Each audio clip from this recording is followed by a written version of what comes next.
ప్రస్తుతం తెలంగాణలో హాట్ టాపిక్గా ఉన్నది బీసీ ఉద్యమం. సో ఈ టాపిక్ మీద మనతో మాట్లాడడానికి కేంద్రం నుంచి న్యాయ మంత్రిత్వ శాఖలో మాజీ సభ్యుడిగా వ్యవహరించిన అండ్ డెవలప్మెంట్ అండ్ వెల్ఫేర్లో సౌత్ ఇండియా తరపున కీలక పాత్ర పోషించిన వ్యక్తి తుర్క నరసింహారావు గారు మనతో ఉన్నారు. ఆయనతో మాట్లాడి మరిన్ని విషయాలు తెలుసుకుందాం. నమస్తే సార్. నమస్తే. రేవంత్ రెడ్డి కాంగ్రెస్ నుంచి తీర్మానం మల్లనని బీసీల గురించి మాట్లాడుతున్నాడు అండ్ పార్టీకి అగేన్స్ట్గా మాట్లాడుతున్నాడు అని చెప్పేసి తీసేసిన సస్పెండ్ చేశారు కదా సార్, దాన్ని మీరు ఎట్లా చూస్తారు? ఏ వాళ్ళ అంతర్గత వివరమా, ఈయన విషయం ఆయన విషయము. ఇప్పుడు తీర్మానం మల్లనికి అవగాహన లేదు. ఎందుకంటే ముస్లిమ్స్ని బీసీలు అంటాడు తీర్మానం మల్ల. ఎట్లా బీసీలు అవుతారు చెప్పండి? అది ఆ బీసీలు బ్యాక్వర్డ్ క్యాస్ట్ కులం అనేది కేవలం హిందూ సమాజంలో ఉంది. అంటే ఇప్పుడు ఇరాన్, ఇరాక్ కానీ పాకిస్తాన్ కానీ ఇలా కులం ఉందా? కులం పేరు ఉంది. అది మరి ముస్లింలు కొంతమంది వెనకబడి ఉంటాయి. ముస్లిం బ్యాక్వర్డ్ క్యాస్ట్ అడు ఉన్నదా? అంటే దేశంలో లెక్కలేదు, ప్రపంచంలో లెక్కలేదు ఈ ముస్లిమ్స్ బ్యాక్వర్డ్ క్యాస్ట్ని. ఇక్కడ ఎట్లా పెడతావు? బ్యాక్వర్డ్ క్యాస్ట్ ఎట్లా అవుతారు? క్యాస్ట్ అనేది హిందూ సమాజంలో కుల విచక్షణ ఉన్నది. మూతికి మొలకు చీపిరి కట్టుకునే అప్పుడు వ్యవస్థ ఉండేది. తర్వాత ఒక కులాన్ని, ఒక కులం, ఒక మనిషిని ఒక మొత్తం దీనాధీనంగా ఒక వ్యవస్థని విదేశీయులు విభజించరు.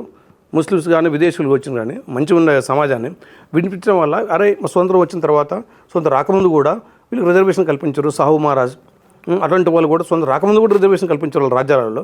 కాబట్టి స్వంతం వచ్చినప్పుడు కూడా కింది కులాల అభివృద్ధి చెందాలని చెప్పేసి ఈ బీసీలో ఉన్న అంటే హిందూ సమాజంలో కింది కులాల అభివృద్ధి చెందాలని చెప్పేసి ఈ రిజర్వేషన్ని ఈ హిందూ సమాజానికి వర్తింపజేసారు తప్ప రాజ్యాంగంలో మతానికి రిజర్వేషన్ వేయలేము. మతంలో బీసీని పెట్టడం తప్పది. కాబట్టి ఇంకేంటంటే ఇప్పుడు బీసీలకు చాలా నష్టం. వాళ్ళని ముస్లిమ్స్ బీసీలు పెట్టడం అంటే బీసీలకు చాలా నష్టం జరుగుతుంది. వాళ్ళకి ఏనండి, వాళ్ళ దాంట్లో లేని వాళ్ళకి కూడా ఈడబ్ల్యూఎస్ కింద ఇచ్చేయండి. ఎకనామిక్ వీక్ సెక్షన్ చేయాలి. అది ఏమైనా కానీ ఒక హిందూ సమాజంలో ఉన్న కులాల వరకే రిజర్వేషను. వాళ్ళ దాంట్లో కూడా పేదలు అభివృద్ధి అంటే ఎకనామికల్ వీక్ సెక్షన్ కింద మళ్ళీ వేయాల్సిన అవసరం ఉంటుంది. అది తప్పది. అవగాహన లేకుండా బీసీలు, తర్వాత మైనార్టీ బీసీలు, తర్వాత ముస్లిం బీసీలు అనడం మళ్ళీ అవగాహన లేని లోపం. అది అట్లా ఏ బీసీ సంఘాలైనా అట్లా అనొద్దు. అది ఏ బీసీ సంఘాలే కానీ ఏ బీసీ వాళ్ళు కానీ బీసీ ముస్లిం అనొద్దు, ముస్లిం బీసీ అనొద్దు. తప్పది, రాజ్యాంగానికి వ్యతిరేకం. అది అదే సార్. ఇప్పుడు తీర్మానం మల్లన వెనక ఉండి ఎవరు నడిపిస్తారమ్మా? తీర్మానం వెనక ఆయన తాతలు, జేజమ్మలు చాలామంది పెడతా ఉంటారు కదా. ఆయన వాళ్ళు కావాలి పెడతా ఉంటారు కదా. పెడుతున్నప్పుడు తప్పకుండా ఇప్పుడు నేను ఒక బీసీ సంఘాన్ని పెడతాను. ఒక ఏ పటేల్కో ఏ దొరకో ఆయనకు అనుకూలంగా పెడతాను. కేసీఆర్కి అనుకూలంగా కూడా పార్టీలు ఉన్నాయి లేవా? కేసీఆర్ కూడా కుల సంఘాలు ఉన్నాయి లేవా? దళిత సంఘాలు ఉన్నాయి, బీసీ సంఘాలు ఉన్నాయి. అంతే కదా. రేవంత్కి అనుకూలంగా ఉంటాయి. ఇంకో లోకల్ లీడర్కి అనుకూలంగా అక్కడ బీసీ సంఘాలు ఉంటాయి. అంటే వీళ్ళ బీసీల కోసం పెట్టరాలు, ఆయనకు ఆ పటేల్ కోసం పెడతారు, దొరల కోసం పెడతారు. అది అట్లా. కాబట్టి ఇంకా వాళ్ళు ఉంటారు, వీళ్ళు వాళ్ళకు ఉండొచ్చు. అది కామన్ నడుస్తుంది కదా. కుల సంఘాలు పెట్టి చూస్తూనే ఉన్నా కదా కుల సంఘాల గురించి. ఈడబ్ల్యూఎస్ రిజర్వేషన్లు ఇవ్వడం వల్ల బీసీ వాళ్ళకి నష్టం జరుగుతుందని అభిప్రాయపడుతున్నారు అందరు. దీని మీద మీ ఈడబ్ల్యూఎస్ ఎంతమ్మా? ఎకనామికల్ వీకర్ సెక్షన్ కదా.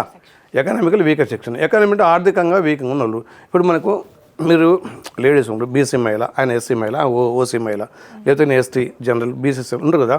నీకు ఓపెన్లో కొన్ని సీట్లు ఉంటాయి, వీళ్ళందరూ ఎలిజిబుల్ కదా. ఓపెన్ ఫర్ ఆల్ 100 ఉద్యోగులు ఉంటే 40-50 ఓపెన్ సీట్లు ఉంటాయి. ఓపెన్ ఫర్ ఆల్ అంటాయి. అంతే కదా. Open for all. దాంట్లో ఎస్సీ మహిళ పోటీ రావచ్చు, బీసీ మహిళ చేయవచ్చు. రిజర్వేషన్ కాక ఈ రిజర్వేషన్ ఉండేది ఉంటుంది, అది ఉంటుంది అంటుంది, ఓపెన్ అంటుంది. కాబట్టి ఈడబ్ల్యూఎస్ కూడా ఓపెన్ ఉండాలి. కేవలము 10% జనాభా, 8% జనాభాకు 10% రిజర్వేషన్ వేయడం అది అన్సైంటిఫిక్. అది తర్వాత ఏంటంటే ఇక్కడ ఈడబ్ల్యూఎస్లో వీళ్ళకు కూడా మిగతా వాళ్ళకు కూడా వచ్చే విధంగా ఉండాలి. 10%, 20%, 30% ఇచ్చి economical weaker section whoever maybe in category అన్ని కేటగిరీల వాళ్ళకు కూడా వీళ్ళకు ఇచ్చేయాలి. అన్ని కేటగిరీలు ఉంటాయి కదా, నీకు అర్థమైందా? ఇప్పుడు ఎస్సీ వాళ్ళు ఉండరు, దాంట్లో కూడా వీకర్ సెక్షన్స్ ఉంటారు. బీసీ వాళ్ళు వీకర్ సెక్షన్స్ డబ్బులు అంటే వాళ్ళు రిజర్వేషన్ కాకుండా కూడా ఉంటుంది. వీక్ అంటే రిజర్వేషన్ ఉన్న వాళ్ళు కూడా అప్పర్ లేరు ఉంటారు. రిజర్వేషన్ కూడా ఐఏఎస్ బిడ్డలు, ఎమ్మెల్యే బిడ్డలు, ఎంపీల బిడ్డలు ఉంటారు కదా. వాళ్ళకి ఎస్సీలు వాళ్ళకి రిజర్వేషన్ వర్తిస్తుంది. కాబట్టి దీంట్లో ఏంటంటే వాళ్ళకి రావద్దు. ఎస్సీలు కానీ ఓసీలు కానీ బాగా డబ్బు ఉన్న వాళ్ళకి ఉండొద్దు దాంట్లో. ఓన్లీ వీకర్ సెక్షన్స్ అంటే ఎకనామికల్గా ఆర్థికంగా తక్కువ ఉన్న వాళ్ళు, ఒక 10 లక్షల ఇన్కమ్ లోపు ఉన్న వాళ్ళు, లేకపోతే 6 లక్షల ఇన్కమ్ లోపు ఉన్న వాళ్ళు, దీంట్లో అన్ని కేటగిరీకి ఇచ్చేయండి. ఒకటే 2-3 అప్పర్ క్యాస్ట్లకు కాకుండా అన్ని ప్లేసెస్ అది న్యాయం జరుగుతుంది. అది అట్లా తగ్గించుకోండి. 10%, 20%, 30% ఏంటి ఎకనామికల్ వీకర్ సెక్షన్ ఎక్కువ పెట్టి దీంట్లో అన్ని కేటగిరీకి కలపండి. ఎస్సీ, ఎస్టీ, బీసీ అది ఓపెన్గా చెప్పండి. తర్వాత దీంట్లో లిమిట్ ఏంది? డబ్బు ఉన్న వాళ్ళని మనం ఎలిమినేట్ చేయాలి. అన్ని క్యాస్ట్లలో డబ్బులు ఎలిమినేట్ చేసి అన్ని క్రిమినల్ చేసి ఈ 20%, 10% ఈడబ్ల్యూ రిజర్వేషన్ని అన్ని కులాలకు వర్తింపజేయాలి, ఎక్సెప్ట్ డబ్బు ఉన్న వాళ్ళు తప్ప. అట్లా మంచిగా అనిపిస్తుంది. అట్లా మంచిగా అనిపిస్తుంది. చిన్నగా ఇప్పుడు ప్రతి ఒక్క విలేజ్లో మ్యారేజ్ చేసుకుంటారు, ఇంటర్ కాస్ట్ మ్యారేజ్ చేసుకుంటారు. ఆటోమేటిక్గా అందరూ చుట్టాలు అయిపోతారు. విలేజ్లలో ఒక 10 ఇంటర్ కాస్ట్ మ్యారేజ్ కూడా విలేజ్లో అందరూ చుట్టాలు అయిపోతారు. చిన్నగా ఈ యొక్క ఎకనామికల్ ఈడబ్ల్యూ రిజర్వేషన్ ఇంకా పెంచండి. ఆటోమేటిక్గా వాళ్ళందరూ ఇంటర్ కాస్ట్ మ్యారేజ్ దీని కిందకి వస్తారు. అట్లా ఆర్థిక కులమానాన్ని బట్టి రిజర్వేషన్ అయితే ఇంకా మంచిగా అనిపిస్తుంది. అది అంటే మనం అందరికీ కావచ్చు ఇంకెన్ని రోజులు ఇట్లా కులాన్ని అడ్డు పెట్టుకుని రిజర్వేషన్ సాధిస్తాయి కాబట్టి అది అట్లా చేస్తే బాగుంటుంది అని చెప్పి మా అభిప్రాయం ఉంటుంది. అది సాధించాలి కూడా. అది సార్ మహిళా రిజర్వేషన్లకు బీసీలకు ఉన్న ప్రాతినిధ్యం ఏంది అండ్ మీ పార్టీ వాళ్ళకి అన్యాయం చేస్తుందంటే మీరేమంటారు? మహిళా రిజర్వేషన్లు అమ్మా, మహిళా రిజర్వేషన్ బీసీలకు ఇచ్చినాం. బీసీలకు ఇస్తే ఎంతమంది పోటీ చేస్తారు? ఇప్పుడు మహిళా రిజర్వేషన్ తెలంగాణలో వచ్చింది అనుకుందాం, ఒక స్టేట్లో వచ్చింది. మహిళా రిజర్వేషన్ ఎమ్మెల్యేలు ఎంపీలు ఎమ్మెల్సీ పోటీ చేయాలి. బీసీలో ఎన్ని కులాలు ఉంటాయి తెలుసా? ఎంబీసీ కులాలు కుమ్మరి, మంగరి, సాకలి, వడ్డరి, పూసలి, బోయ ఎటువంటి ఉంటాయి. తర్వాత బీసీలో ఉన్న సంచార జాతులు ఉంటాయి అన్నట్టు. సంచార జాతులు అంటే అద్దంవారు, పటంవారు, జోగు, గంగిరెద్దుల, దొమ్మర, వీరభద్ర, వీరమిస్త్రి చాలా క్యాస్ట్లు ఉంటాయి. ఈ క్యాస్ట్లు ఉంటాయి. మరి వీళ్ళు కూడా రావాలి కదా. మీ బీసీల రిజర్వేషన్ రావాలి అంటే మహిళల్లో బీసీ రిజర్వేషన్ కూడా ఇంప్లిమెంట్ చేయాలి. తప్పని కాదు చేయాలి, ఖచ్చితంగా చేయాలి. కానీ ఒకవేళ ఇప్పుడు చేసినామంటే ఇప్పుడు ఎవరు వస్తారు దాంట్లో మళ్ళీ బీసీలో కూడా 4-5 క్యాస్ట్లు వస్తాయి. బీసీలో 4-5 క్యాస్ట్లు రాజకీయంగా ఉన్నాయి కదా, మిగతా వాళ్ళు లేరు కదా. కుమ్మరైనా, మంగళైనా, సాకలైనా, తర్వాత ఇంకా కులాలు గంగిరెద్దులు పేరున్నావా, గంగిరెద్దు దొమ్మరోళ్ళ పేరు కదా, ఎన్నో పేర్లు. మరి వాళ్ళు కూడా రావాలి కదా. కాబట్టి అంటే వాళ్ళకు కూడా ఇంప్లిమెంట్ చేయాలి. అంటే దాన్ని ఇంకా డిసెంట్రలైజ్ చేసేసి ఆ బీసీ మహిళలు కూడా ఇంప్లిమెంట్ చేసి వీళ్ళకి కూడా వస్తారు. చేసిన తర్వాత ఆలోచిస్తుంది బీజేపీ ఇమీడియట్లీ అది కూడా ఆలోచిస్తున్నట్టు. కేవలము మహిళా రిజర్వేషన్ డే వల్ల కేవలం 4-5 బీసీలే కాదు, మిగతా బీసీలకు కూడా వర్తింపజేసే విధంగా మహిళా రిజర్వేషన్ ఇవ్వాలని చెప్పేసి బీజేపీ ఆలోచిస్తుంది. అంత ఈజీగా ఏం పోనేదు. మహిళా రిజర్వేషన్ ఇచ్చింది, ఫస్ట్ అయితే మహిళా రిజర్వేషన్ ఇవ్వాలి, ఫస్ట్ అది ఆమోదం కావాలి.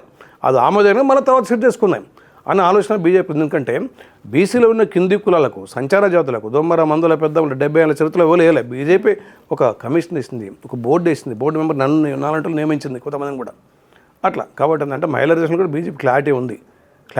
కాకపోతే దానికి సవరించడం జరుగుతుంది, అది ఫ్యూచర్. కానీ దేశ సమస్యలు చాలా ఉన్నాయి. ఇంకా బీసీల కోసం కొత్త పార్టీ పెట్టే అవకాశం ఏమైనా ఉందంటారా? పెడుతురమ్మా, అన్యాయం జరుగుతుంది కదా బీసీలకు. గ్యాప్ ఉన్నది, ఊకుంటా నీ కడుపు అన్నది కళ బయటకు వస్తుంది, ఆటోమేటిక్ పార్టీ పెడతారంట. ఊరుకుంటారు చెప్పండి. తెలంగాణ ఉన్నది, తెలంగాణలో ప్రజలకు అన్యాయం జరిగింది కదా, మరి బీసీలు కూడా అన్యాయం జరుగుతూనే ఉంది కదా. ఏం అన్యాయం జరుగుతుందంటే మీకు అడగాలి, నువ్వు అడగాల వద్దా? ఏం అన్యాయం జరుగుతుందంటే వాళ్ళు వృత్తులు పోయినాయి కదా, ఉపాధి పోయినాయి కదా, అంతే కదా. ఇప్పుడు బీసీల అభివృద్ధి అంటే పాలు కూరగాయలు చంద్రబాబు అమ్ముకుంటే కూడా అది బీసీల అభివృద్ధి కాదు. పాలు కూరగాయలు చంద్రబాబు అమ్ముకుంటే అది బీసీల అభివృద్ధి కాదు. ఇప్పుడు మంగళ పని అవుతుంది, తర్వాత gents beauty parlour, ladies beauty పార్లర్ని కలవకొండ కవిత చేసింది కదా, అది బీసీల అభివృద్ధి కాదు. అది బీసీల అభివృద్ధా? కాదు కదా. తర్వాత అంబానీ, ఆదాని బట్టలు తయారు చేసాడు, పద్మశాలు చేసే బట్టలు వాళ్ళు తయారు చేస్తారు, అది బీసీల అభివృద్ధి కాదు. కాబట్టి బీసీల అభివృద్ధి గురించి బీజేపీకి క్లియర్ ఐడియా ఉంటుంది. బీజేపీ ఐడియాది గ్రామ రాజ్యము, రామ రాజ్యము, అట్టడుగు బాగాన అణిగి ఉన్నట్టు కష్టజీవులపైకి ఎత్తవాలన్నారు. గాంధేయ సోషలిజం, గ్రామరాజ్యం, రామరాజ్యం, వృత్తులు, ఉపాధులు, చిన్న వృత్తులు ఉంటాయి కదా. ఈ వృత్తులు ఏం చేయాలి? మరి వృత్తులను ఆధునీకరించాలి, ఈ వృత్తులకు పెట్టుబడి పెట్టాలి. పెట్టుబడి ఈ వృత్తులు ఏం చేయాలి? కుటీర పరిశ్రమగా మారాలి. ఈ ఉత్పత్తులు మొత్తం కుటీర పరిశ్రమలో మొత్తం మార్కెట్లో మనం స్ప్రెడ్ కావాలి. కుటీర పరిశ్రమ కాదు, చిన్న పరిశ్రమ కూడా ఎదగాలి. అది బీజేపీ సిద్ధాంతం. నైపుణ్యత కదా. ఇలా జాన్ జువెలర్స్ ఆ ఖాన్ తయారు చేస్తాడమ్మా. ఖాను ఈ నగలు తయారు చేస్తాడా? చేయడు కదా. మరి ఖాన్ జువెలర్స్ వాని చేతిలో పోయినాయి. మరి నగలు తయారు చేస్తారు ఎవరు? మరి స్కిల్ ఎవరికి ఉంటుంది? పద్మశాలకు ఉంటుంది కదా, అంతే కదా. ఇప్పుడు రాయి కొడతారు, రాయిలు నిర్మిస్తారు, తర్వాత మంచి కోటలు నిర్మించరు, బాటలు వేసారు, అది ఎవరి చేతులు ఉండాలి? వడ్డర వాళ్ళ చేతులు ఉండాలి. వాళ్ళ చేతులు ఉన్నదా? లేదు. పద్మశాల చేతులు మంచి, ఇప్పుడు కూడా మగ్గలు నెత్తలు మంచి వాల్యూ ఉంటుంది. మరి ఎవరి చేతులు ఉండాలి? అవి వాళ్ళ చేతులు ఉండాలి. ప్రతిభ అంటే కదా, ప్రతిభ ఉంటుంది కదా. ప్రతిభ ఉన్నకే నీ పట్టం కట్టాలనే వద్దా? నువ్వు ఎగ్జామ్లో ప్రతిభ అంటే కదా, మేము ప్రతిభ ఉంది, మాకు రిజర్వేషన్ వాళ్ళు వస్తారు, వీళ్ళు వస్తారు కదా. మరి నీ ప్రతిభ ఉన్నది కదా, వాళ్ళ ప్రతిభ ఉన్న పట్టం కట్టాలనే వద్దా? మరి ప్రతిభలను తొక్కిపట్టడం అనేది మానవ వనరులను నిర్వీర్యం చేసినట్టే కదా. స్వతంత్రం వాళ్ళు కోల్పోయారు కదా. కాబట్టి ఏంటంటే ఇప్పుడు కూడా ఆ వృత్తిలో స్కిల్ ఉన్న వాళ్ళు 100,000 సంవత్సరాలు సిరుతున్నారు. మీరు చూడండి, తమిళనాడులో టెంపుల్స్ ఉన్నాయి, మీకు ఐడియా ఉన్నాయా? తమిళనాడులో టెంపుల్స్, అద్భుతమైన టెంపుల్స్ ఉంటాయి, శిల్పకళ ఉంటాయి, చాలా విచిత్రంగా కూడా. ఇప్పుడు దేశం పెద్ద మధుర మీనాక్షి టెంపుల్ ప్రపంచం మొత్తం కలిసి కూడా అటువంటి టెంపుల్ ఇప్పుడు నిర్మించలేరు. అటువంటి మళ్ళీ విశ్వకర్మలు నిర్మించారు, మరి వడ్డరోళ్ళు రాళ్ళు ఇచ్చారు, అంత శిల్పులు నిర్మించి ఇప్పుడు కూడా ఈ కాలంలో ఇప్పుడు కూడా చేస్తూనే ఉండాలి అటువంటి. మరి వీళ్ళంతా బీసీలు కదా. కాబట్టి ఏంటంటే వాళ్ళకు తగిన ప్రోత్సాహం ఇవ్వాలి, వాళ్ళకు ప్రాధాన్యత కల్పించాలి, రాజకీయాలు కూడా వీళ్ళకు అవగాహన కల్పించాలి. ఇంకొకటి ఏంటంటే మోడర్న్ ఆధునిక వ్యవస్థ నడుస్తుంది, ఆధునిక టెక్నాలజీ, కంప్యూటర్ టెక్నాలజీ ఉంది, ఆర్టిఫిషియల్ ఇంటెలిజెన్స్ ఉంటుందా లేదా, సైబర్ సెక్యూరిటీ ఉంది. ప్రపంచం మొత్తము ఏదో ఐరన్ బోము, తర్వాత డ్రోన్ టెక్నాలజీ, మరమనిషి ఉందిగా, మరమనిషి ఏమంటుంది దాన్ని, రోబోలు ఉంటారు, ఇవన్నీ తయారు చేశారు. వీళ్ళు కూడా ఇన్వాల్వ్ చేయాలి కదా, వీళ్ళు కూడా అటువంటి టెక్నాలజీ వీళ్ళకి వేయాలి కదా. ఎడ్యుకేషన్ కూడా సమానంగా చేయాలి. ప్రపంచంలో విచిత్రం ఏంటంటే ప్రపంచంలో ఎక్కడ ఇన్ని రకాల ఎడ్యుకేషన్ లేదు. ఉందా? ఏదో సిబిఐ, ఐసీఐ, గురుకుల పాఠశాలలు, స్టేట్ సిలబస్లు, 7 పిలబోట్లు, తెలుగు మీడియం, ఇంగ్లీష్ ఎవరికి రాని ఆయనకి ఇవన్నీ అమెరికాలో ఉందా, ఫ్రాన్స్లో ఉందా, జర్మనీలో ఉందా? ఇట్లా ఘోరాత విద్యా వ్యవస్థ ఉంది. విద్యా వ్యవస్థలో అసమానత ఉంది, ఆర్థిక వ్యవస్థలో అసమానత ఉంది. ట్యాక్స్ ఎగ్గొడతారమ్మా. మీరు చెప్పిన ఇప్పుడు వీళ్ళంతా జాన్ జెవెలర్స్, కార్ జెవెలర్స్, కంపెనీలు పెట్టుకొని వ్యవస్థలు పెట్టుకొని ప్రపంచంలో ఇంత ట్యాక్స్ ఎవాజిన్ దేశం ఏది లేదు. 50% ట్యాక్స్ కడతారు, ఇంకా 45-50% చాలామంది ఆర్థిక పెద్దలు చెప్తున్నారు భారతదేశంలో ఇంకా 40-45% ట్యాక్స్ ఎవాజిన్ చేస్తారు. ట్యాక్స్ ఎవాజిన్ చేస్తారు మంచి పెద్ద కంపెనీ వాళ్ళు, మంచి పెద్ద కంపెనీ వాళ్ళు, పెద్ద 100 కోట్ల 1000 కోట్ల టర్న్ వాళ్ళు ట్యాక్స్ ఎవాజిన్ చేస్తారు. నిజంగా ఇంకా 20% మనం ఆ గెయిన్ చేసినాం అనుకో, ఆ ట్యాక్స్ కట్టిస్తే అందరికి విద్య మంచిగా చేయొచ్చు. ఇప్పుడు జర్మనీలో కానీ, ఫ్రాన్స్లో కానీ, అమెరికాలో కానీ, ఇంగ్లాండ్ 30% మినిమం సంపాదనలు కడతారు. మన దేశంలో కడతారా? ఒక ఎంప్లాయీస్ తప్ప. ఎంప్లాయీస్ క్లారిటీ ఉంటుంది కాబట్టి మొత్తం ఈ 100 కోట్లు 1000 కోట్ల బ్యాంకులు ముంచడం, ట్యాక్స్ తప్పించుకోపోవడం, ప్రజల సొమ్ము ప్రజల చెమటం దగ్గర వేసుకోవడం, ఇంకెక్కువ సంపాదించుకోవడం, తర్వాత వీళ్ళని బానిసలు చేయడం, విద్య లేకుండా చేయడం, వివేకం చేయడం, తర్వాత జ్ఞానం లేకుండా చేయడం, సైన్స్ అండ్ టెక్నాలజీ వీళ్ళకి అందియకుండా చేయడం. వాడు బీటెక్ చేసినా కానీ, లేకపోతే మంచి మంచి చదువులు చదివినా కానీ చిన్న జాబులు చేయడం ప్రైవేట్లో కానీ, దాంట్లో హోటళ్ళ పనో, తర్వాత బార్లనో గటువంటి చాలా ఇజ్జతపోతుంది ఎకానమీకి. మన భారతదేశ ఎకానమీ చూస్తుంటే అటువంటి వాళ్ళు కూడా రోడ్డు మీద చిన్న ఏది టీలు అమ్ముకోవడము, తర్వాత హోటల్లో పనిచేయడము, బార్లో పనిచేయడము, ఏంటది ఘోరం కదా. పీజీలు చేసో లేకపోతే అటువంటి చదువులు మనం అంటే అసలు ఒకప్పుడు ప్రపంచానికి జ్ఞానభిక్ష చేసిన మనం నలంద, తక్షశిల, నాగార్జున యూనివర్సిటీలు ఎన్నో యూనివర్సిటీలు ప్రపంచంలో లేనప్పుడు, ప్రపంచ దేశం లేనప్పుడు మనం అందించినప్పుడు అలాంటి దేశంలో యూనివర్సిటీల కోసం మనం అక్కడికి వెళ్ళిపోవాలి. కాబట్టి నరేంద్ర మోడీ గారు ఇక్కడ అటువంటి యూనివర్సిటీలు తయారు చేయాలని ప్లాన్ చేసింది. ఎందుకంటే 70 ఏళ్ళ గాయాలు కాంగ్రెస్ చేసింది. ఆ గాయాలను బూడుపుకుంటూ విద్యా వ్యవస్థను కూడా వాళ్ళు చేయాలి. ట్యాక్స్ను కూడా జిఎస్టీ ట్యాక్స్ను కట్టే ప్లాన్ చేస్తుంది. ఒకసారి చేస్తుందంటే వీళ్ళు తిరగబడతారని చెప్పి స్లోగా చేయాల్సిన అవసరం. అన్ని దేశంలో సమస్యలు ఉన్నాయి, విద్య కానీ, ఇది కానీ, ట్యాక్స్ కానీ, పేద ప్రజల అభివృద్ధి కానీ ఇట్లా ఉంటుంది. కాబట్టి ఏంటంటే భారతదేశ ప్రజలంతా మనం కలిసిమెలిసి ఉండాలని చెప్పేసి వసుధైక కుటుంబం భావంతో భారత ప్రభుత్వం నేడు మన దేశాన్ని పరిపాలిస్తుంది. ఈ తెలంగాణలో బీజేపీ గినంగా లీడ్లోకి వస్తే బీసీలని సీఎం చేస్తానన్నారు. మరి అధ్యక్ష పదవికి ఎందుకు లేట్ చేస్తుంది మీ ప్రభుత్వం? ఉంటాయి మన బీజేపీ వాళ్ళు బీజేపీకి ఉంటాయి, దానికి గల కారణాలు చాలా ఉంటాయి. అది ఇంటర్నల్ వ్యవహారం ఉండొచ్చు, లేదా మాకు కూడా ఫ్యూ ఉండొచ్చు. ఎదుటోళ్ళు ఏం గేమ్ ఆడతారు చూద్దామని రకరకాల గేమ్ ఆడతారు కదా. బీసీల గురించి రకరకాలు బయటపడతారు. రేవంత్ రెడ్డి బయటపడతారు, తీన్మారమల బయటపడతాడు. చూద్దాం మరి, ఇది కూడా వ్యూహం ఉంటుంది కదా. అది ఎందుకు డిస్క్లోజ్ చేస్తాము? దానికి పద్ధతి ఉంటుంది. వీళ్ళు అన్నట్టు ఇమ్మీడియట్లీ మనం చేయాలి వద్దని లేదు. ఆల్రెడీ వాళ్ళు ఉన్నాడు, ఆల్రెడీ ఒక ప్రెసిడెంట్ ఉండరు, తీస్తాం. కొత్త వాళ్ళు వస్తూనే ఉంటారు. వాళ్ళు ఇది కామన్. అది ప్రెసిడెంట్ ఇవ్వడం అన్నది బీజేపీ అంతర్గత వ్యూహం. అది ఆ వ్యూహం ప్రకారమే ప్రెసిడెంట్ నిర్ణయించబడుతూ ఉంటారు. బీసీలకి ఇప్పటి వరకు కాంగ్రెస్ ప్రభుత్వం ఏదైనా న్యాయం చేసిందని మీరు అనుకుంటున్నారా? కొంచెమైనా కాంగ్రెస్ వాళ్ళు ఎవరమ్మా? కాంగ్రెస్ వాళ్ళు ఎవరు? కాంగ్రెస్ వాళ్ళు చరిత్ర చేస్తే ఘోరంగా ఉంటుంది. కాంగ్రెస్ వాళ్ళు కుటుంబ పార్టీ, పెద్ద కుటుంబ పార్టీ. వాళ్ళకి బీసీలు చేయాలి, దేశం చేయాలి ఎందుకుంటుంది? వాళ్ళకి ఏముండదు. అది